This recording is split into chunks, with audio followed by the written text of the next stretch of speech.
বন্ধুরা, রোজ রোজ তেল মশলাদার খাবার না খেয়ে এই রেসিপিটা বানিয়ে দেখতে পারেন। একদমই তেল ছাড়া একটা রেসিপি, দুর্দান্ত লাগে খেতে। এর জন্য আমি 1 বাটি সুজি নিয়েছি, আর ওই বাটিরই নিয়ে নিয়েছি হাফ বাটি টক দই। এবার সুজির সাথে টক দইটা ভালো করে একটু মিশিয়ে দিতে হবে। সুজির সাথে টক দইটা মিশিয়ে দিলে সুজিটা কিন্তু টক দইটা অ্যাবজর্ব করে অনেকটাই ফুলে যাবে। আর আপনারা কিন্তু টক দই ছাড়া জল দিয়েও বানিয়ে নিতে পারেন, তবে এটা টক দই দিয়ে বানালে বেশি নরম তুলতুলে হবে। তো এবার ভালো করে এটাকে টক দই আর সুজিটা মিশিয়ে দিয়েছি।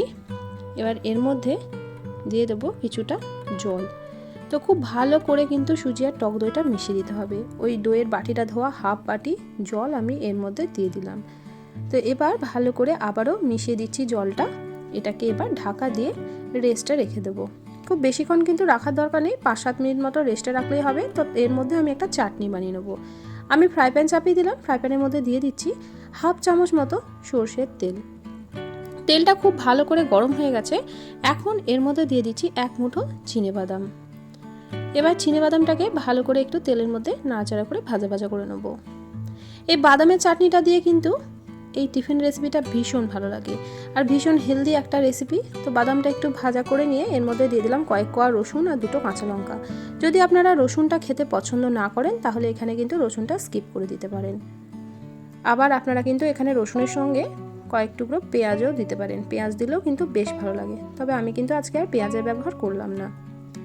এবার রসুনটা ভালো করে ভাজা হয়ে গেলে একটা মাঝারি সাইজের টমেটো আমি এরকমভাবে একটু কুচি করে দিয়ে দিলাম। এর মধ্যে এবার দিয়ে দিচ্ছি স্বাদ অনুযায়ী লবণ। টমেটোর মধ্যে লবণটা দিয়ে দিলে টমেটোটা কিন্তু খুব তাড়াতাড়ি নরম হয়ে যাবে। তো লবণটা দিয়ে আবার একটু নাড়াচাড়া করে দিয়ে এটাকে ঢাকা দিয়ে একটু রেখে দেবো। একদম লো ফ্লেমে করে ঢাকা দিয়ে রাখবো যতক্ষণ না টমেটোটা একটু নরম হয়ে যাচ্ছে। তো আমি 1-1.5 মিনিট মতো ঢাকা দিয়ে এটাকে রেখে দিচ্ছি। এবার ঢাকাটা খুলে দিচ্ছি। প্রায় 1.5 মিনিট পর ঢাকাটা খুলে দিয়েছি। এখন কিন্তু টমেটোটা অনেকটা নরম হয়ে গেছে, এর থেকে বেশি কিন্তু আর নরম করব না। তো এবার এটাকে সম্পূর্ণটা ঠান্ডা করে নেওয়ার পর আমরা মিক্সার গ্রাইন্ডারে এটাকে পেস্ট করে নেব। তো বন্ধুরা, একটু নাড়াচাড়া করে এখানে একটু ঠান্ডা করে নেব। তো তারপর এটাকে মিক্সার গ্রাইন্ডারের মধ্যে দিয়ে দেবো। গ্যাসের ফ্লেমটা কিন্তু একদম আমি বন্ধ করে দিলাম। এই চাটনিটা একবার হলো বানিয়ে দেখবেন, একদম চটপটা একটা চাটনি, ভীষণ ভালো লাগে খেতে। তো এটা ঠান্ডা হয়ে গেছে, মিক্সার গ্রাইন্ডার জারের মধ্যে দিয়ে দিয়েছি। এবার এর মধ্যে আমি দিয়ে দিচ্ছি টক দই। তো আমি এখানে 2 চামচ টক দই দিয়ে দিলাম। টক দইয়ের পরিবর্তে আপনারা কিন্তু এটা জল দিয়েও বেটে নিতে পারেন। তো তখন কিন্তু এর মধ্যে সামান্য একটু লেবুর রস দিয়ে দেবেন, তাহলে আরও ভালো লাগবে খেতে। যেহেতু আমি টক দই দিয়েছি আর এর মধ্যে সামান্য একটু জল দিয়ে দিলাম, আর দিয়ে দিচ্ছি একটু চিনিটা দিলে স্বাদের ব্যালেন্স হয়, খেতেও ভালো লাগে। লবণ আগেই দিয়েছিলাম টমেটোটা সেদ্ধ করার সময়, তাই কিন্তু আর লবণের ব্যবহার করলাম না। এবার ভালো করে এটা মিক্সার গ্রাইন্ডারে আমরা পেস্ট বানিয়ে নেব। তো এটা কিন্তু আমাদের একদম রেডি হয়ে গেছে। তো চাটনিটা এরকমভাবেও সার্ভ করতে পারেন। আমি একটু চটপটা বানাবো, এর জন্য হাফ চামচ সর্ষের তেল গরম করে নিয়েছি। এর মধ্যে খুব সামান্য একটু কালো সর্ষে, একটা শুকনো লঙ্কা দিয়ে দিলাম, আর দিয়ে দিলাম কিছুটা কারি পাতা। তো খুব ভালো করে কালো সর্ষে, শুকনো লঙ্কা আর কারি পাতাটা একটু এর মধ্যে একটু নাড়াচাড়া করে দিয়ে দিচ্ছি এই চাটনির মধ্যে। এতে কিন্তু ভীষণ ভালো একটা টেস্ট হয় বন্ধুরা। এরকমভাবে খেলে কিন্তু বেশ চটপটা একটা টেস্ট আসে। তো এদিকে চাটনি রেডি, চাটনিটা এক সাইডে সরিয়ে রেখে দেবো। এদিকে আমরা সুজিটা রেস্টে রেখেছিলাম। তো সুজিটা কিন্তু একদম ফুলে গেছে। তো একটা মিক্সার গ্রাইন্ডার জারের মধ্যে এবার সুজিটাকে আমরা নিয়ে নেব। এই মিক্সার জারের মধ্যে সম্পূর্ণ সুজিটা এখন আমরা দিয়ে দিচ্ছি। তো বন্ধুরা, এরকম নিত্য নতুন রেসিপি পাওয়ার জন্য আমার চ্যানেলটি সাবস্ক্রাইব করা না থাকলে চ্যানেলটিকে সাবস্ক্রাইব করে রাখার অনুরোধ রইল। এবার এর মধ্যে দিয়ে দিচ্ছি ওই বাটিরই হাফ বাটি আটা। আমি কিন্তু আটা দিয়েছি, আপনারা চাইলে ময়দাও দিতে পারেন। তো ওই বাটিরই হাফ বাটি জল দিয়ে দিলাম। খুব ভালোভাবে সব উপকরণগুলো একটা চামচের সাহায্যে মিশিয়ে দিচ্ছি। তো এই কাজটা কিন্তু একটু করে নেবেন, একটু চামচের সাহায্যে মিশিয়ে তারপর কিন্তু এটা মিক্সির মধ্যে ভালো করে পেস্ট বানিয়ে নেবেন। এতে করে কিন্তু কোনো রকম দলাভাব থাকবে না।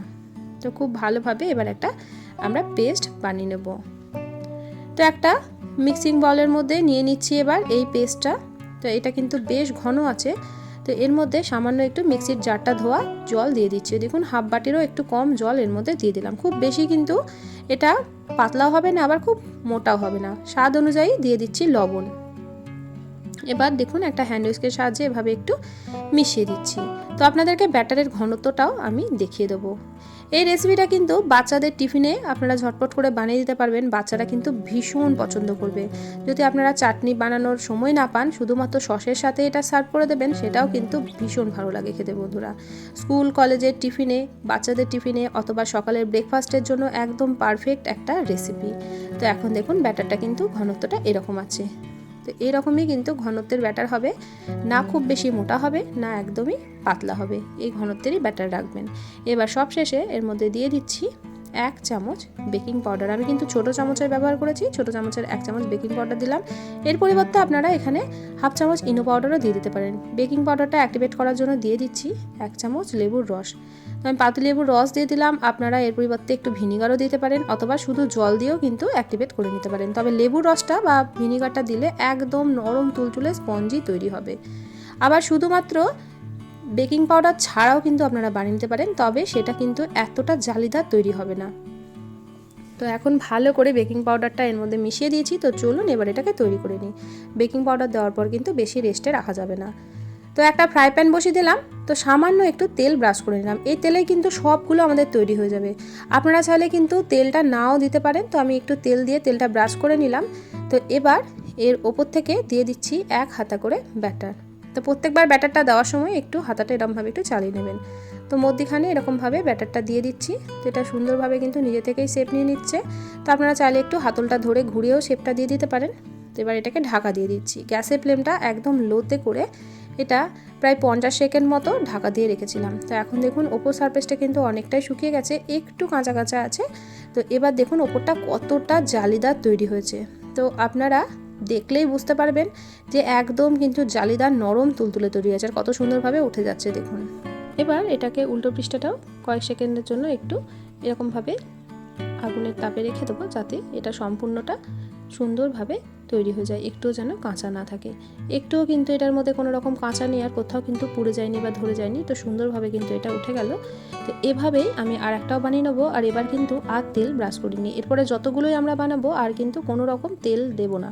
তেল ছাড়াও কিন্তু আপনারা পুরোটাই বানিয়ে নিতে পারেন। আমি প্রথমে একটু তেল স্প্রে করেছিলাম বা তেল ব্রাশ করেছিলাম, সেটা কিন্তু আপনারা নাও দিতে পারেন। আর দেখুন বন্ধুরা কত সুন্দর জালিদার তৈরি হয়েছে। একই রকমভাবে এটাও আমরা 40-50 সেকেন্ড মতো রেখে এটাকেও তুলে নিলাম। আর দেখুন সম্পূর্ণটাই কিন্তু একদম তৈরি হয়ে গেছে। এভাবে আমি সবগুলো তৈরি করে নিয়েছি। আর দেখুন কতটা লোভনীয় দুর্দান্ত তৈরি হচ্ছে, একদম কিন্তু জালিদার নরম তুলতুলে। এরকমভাবে অবশ্যই একবার হলেও তৈরি করে দেখুন। আর দেখুন পিছন পৃষ্ঠাটাও সুন্দরভাবে কিন্তু উঠে গেছে, একটুও কিন্তু তলার দিকে ধরে যায়নি।